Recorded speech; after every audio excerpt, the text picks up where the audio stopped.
My name is Olivia, and I'm 40 years old. I've been married to my husband Michael for 10 years. We used to work together, but now we're in different branches. Michael is responsible at work and well-liked by his team. He's confident and ambitious, always wanting to look strong in front of others. I'm more quiet and don't stand out much. It surprised me when Michael, with his strong personality, showed interest in me. After dating for 2 years, he proposed to me with a big bunch of roses. I felt so loved and agreed right away. I looked forward to our future together. But then he surprised me again by saying we live with his parents. I wasn't sure about it, but he was determined. He assured me his parents were nice and excited about us living together, so I agreed in the end. For the past 10 years, I've been living with my in-laws in my husband's house, which was not what I expected when I got married. Every morning starts with my mother-in-law's nagging about little things like cleaning the front door. Even though I make breakfast for everyone, her complaints never end. I apologize and rush to fix it while she heads off to work, leaving me feeling like a servant. Living here means waking up at 5 a.m. to cook and clean, even though my mother-in-law, who stays at home, doesn't lift a finger to help. After rushing through chores, I go to work, and when I come back home, it's straight to making dinner. I'm so tired by bedtime that I often fall asleep instantly. This routine leaves me feeling constantly exhausted and stressed. My mother-in-law lounges in the living room, enjoying the breakfast I made, while reminding me to clean properly so the neighbors won't think poorly of her. It's a cycle that never seems to end. Despite everything, my husband never defends me, and my father-in-law ignores the mistreatment, burying himself in his newspaper. Since I moved in with my husband's family, I've endured awful treatment. The stress has caused me to lose a lot of weight, and my period stopped, making it impossible for me to conceive. Despite my mother-in-law being the cause, I get blamed for it. I used to take care of myself and cared about my looks, but now I hardly recognize myself. The constant harassment from my mother-in-law and seeing my changed appearance in the mirror have left me deeply depressed. I've become completely submissive to her. I feel so numb that I don't even have the energy to think about leaving this house anymore. I received heartbreaking news. My father had passed away suddenly in an accident. I hadn't visited my family home in a long time because both my husband and mother-in-law would scold me whenever I mentioned wanting to go there. Hearing about my father's death, I deeply regretted not spending more time with him. My family home isn't too far, about an hour's drive from my in-laws' place. So I asked my husband and mother-in-law to come to the funeral. I need to go to my father's funeral, I told them. But before I could finish, they coldly replied, "We're not going. Let your family handle it." Their heartlessness stunned me, trembling with anger and grief. All I could manage was to say, "Understood." Many people gathered at my father's funeral. He was self-employed and had many connections, so there were tears all around, showing how loved he was. My mother, whom I hadn't seen in a while, was shocked by how much weight I had lost. "Olivia, what happened to you? You look so thin," she exclaimed worriedly. "Are you sick?" Seeing my worn-out appearance, she burst into tears, fearing she would lose me too. Given her fragile state after my father's death, it wasn't unexpected. "No, Mom, I'm not sick. Please don't worry," I reassured her. I tried to comfort her and took a moment to myself in the waiting room. "If you're not sick, then what's wrong?" My mother's concern prompted me to reflect on my interactions with my husband and mother-in-law. Their lack of comfort or support, even during my father's death, fueled my anger. I decided to confide in my mother about the challenges I face living with my in-laws. Actually, I've been dealing with what feels like bullying from my mother-in-law. It's really taking a toll on me, I admitted, feeling down. My mother's expression turned worried as she looked at me. "I'm glad you're not sick, but this news doesn't ease my mind." "Is that why you haven't been visiting me?" she asked. "Yes," I nodded, confirming her suspicion. My mother handed me a piece of paper and said, "Take a look at this for yourself. Then think carefully about what to do next." When I looked at the paper, I realized it was my father's will. He was always meticulous, so he had prepared one just in case. The will mentioned inheritance. It says I inherit $2 million. I murmured in shock at the large sum. Suddenly, I felt a glimmer of hope. With this, I could build my own house and leave my in-laws' place right away, I thought excitedly. Thanks to the inheritance from my father, things started looking up for me. Back at my in-laws' place, I continued with the household chores as usual. But on days when I had plans, the house tended to get messier since there was no one else to clean up. As I quietly went about my tasks, my mind kept drifting to the $2 million I had inherited. Despite my strained relationship with my mother-in-law, I still wanted to stay with my husband, Michael. So one night after his parents had gone to bed and it was just the two of us, I decided to have an honest conversation about the inheritance and leaving the in-laws' home. There's something I want to talk about, I began, trying to break the silence. Michael looked at me expectantly, waiting for me to continue. Yeah, about my father. Actually, I've come into an inheritance, I said. Of how much? Michael asked. Well, it's $2 million, I replied. Michael's face lit up with excitement. He left you that much. That's generous. But about how to use this money, he trailed off, indicating he wanted to discuss our options. I was about to bring up the main topic, feeling relieved that Michael seemed to be in a good mood. But before I could speak, he suggested something outrageous. We need to transfer that money to my mom's bank account right away, he said. I couldn't believe what I was hearing. It was so absurd that I thought he must be joking. No, why would we do that? The inheritance is mine, so it wouldn't be right to give it to your mom. I laughed, hoping he was just teasing. Michael slammed the table in anger. What are you talking about? A wife's money belongs to her mother-in-law. His words were so absurd that I couldn't believe he was serious. His expression was stern, and it sent a chill down my spine. I'm sorry, but I don't understand what you're saying. All I wanted to do was suggest building a house for us to live together. I tried to explain, but Michael wouldn't let me speak. He insisted on claiming my inheritance for his mother. That night, I couldn't sleep well because of the shock. The next morning, while I was making breakfast, both Michael and my mother-in-law approached me with angry expressions. Olivia, I heard about it. You inherited $2 million, and you said you won't give it to me. Who do you think you are?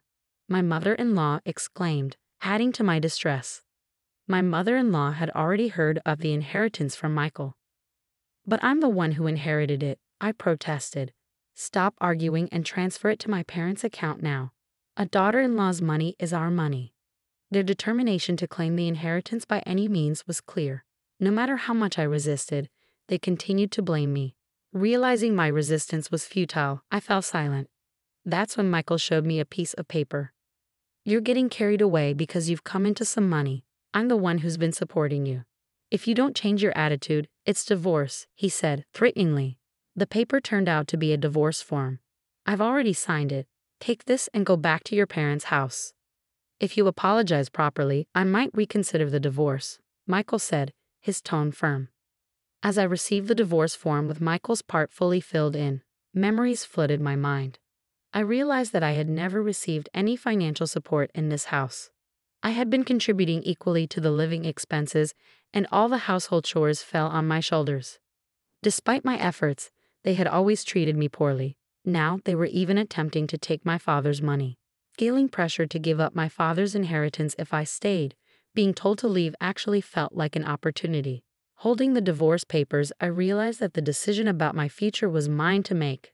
I vowed to never surrender my father's legacy, and I made up my mind.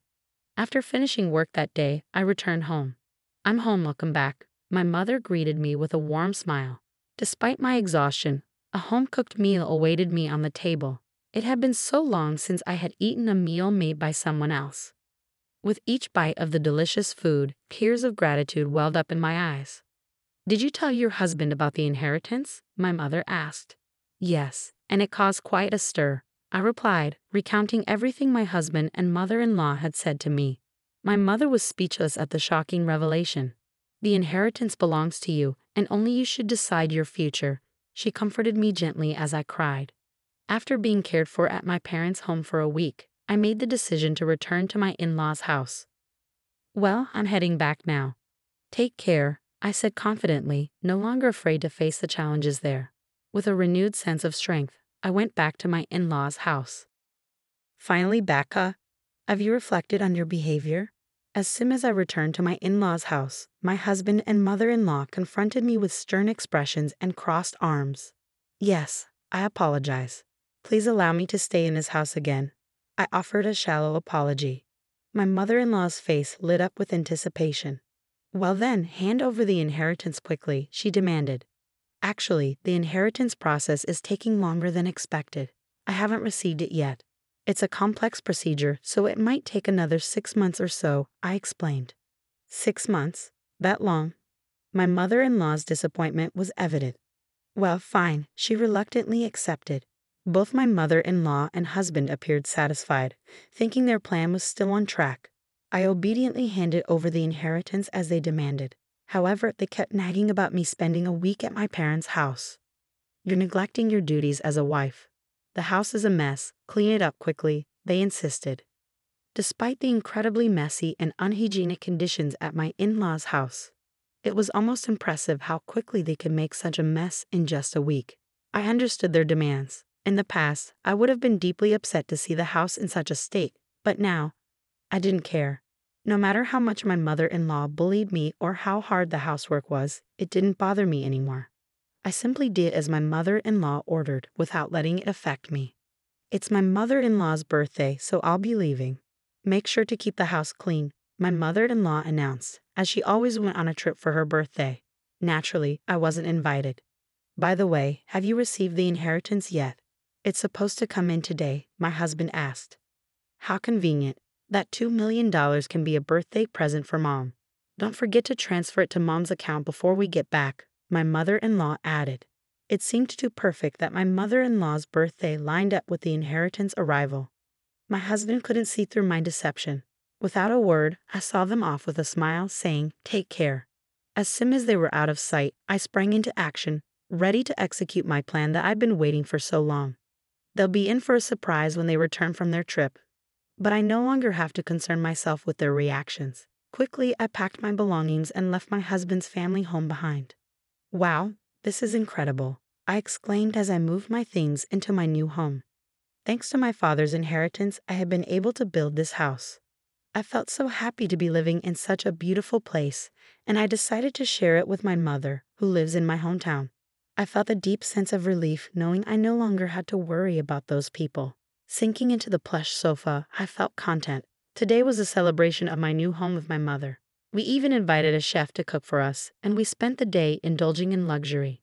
The next evening, my husband called me, his voice full of frustration. What the hell is going on? He demanded, clearly confused by the empty house he returned to. I won't be coming back there. Goodbye, I said firmly, trying to end the conversation without further discussion. But my mother-in-law's angry voice came through the phone. What are you doing? Where are you now? She demanded to know. I can't tell you that. You asked me to clean the house, so I packed up my belongings, I replied calmly. That's not a funny joke. Plus, you didn't transfer the inheritance. How many times do I have to tell you that the daughter-in-law's money is mine? She shouted. Huh, I'm single, I retorted. Suddenly, my yelling mother-in-law fell silent. Single? She echoed. Well, I'm a divorcee. I was handed a divorce paper, so I submitted it. I'm a stranger to you now. Goodbye, I said, ending the call abruptly. I couldn't help but laugh, picturing my mother-in-law's stunned face on the other end of the line. I felt a huge sense of relief to be free from that family. Afterward, I received numerous calls from my ex-husband. When I had some free time, I deliberately answered the phone and ignored the insults from my ex-husband and ex-mother-in-law. I made sure to record all those calls. I decided to seek advice from the police with those recordings. Harassment from an ex-husband is unfortunately common, but it's important to address it before it escalates. Thankfully, the police responded promptly and went to warn my ex-husband's family. For my ex-family-in-law, who valued their public image, just having the police show up was damaging enough. Additionally, a subordinate of my ex-husband who lived in the neighborhood witnessed the police visit. Since my ex-husband was a prominent figure in the company, rumors spread rapidly. Furthermore, colleagues and subordinates who harbored resentment towards my ex-husband began to spread negative gossip about him.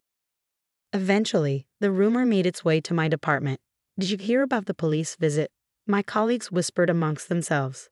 I'm divorced now, so I'm not really in the loop, I replied loudly enough for others to hear. The gossip-loving employees eagerly spread the news further. It didn't take long for the rumor to reach my ex-husband's boss. You've been the subject of a lot of negative rumors, haven't you? His boss remarked. What are you talking about? My ex-husband protested. I can't tolerate men who don't appreciate their wives. Furthermore, with these damaging rumors circulating, it will tarnish our company's reputation. Therefore, I've decided to transfer you, his boss declared. The transfer order issued to my ex-husband was severe.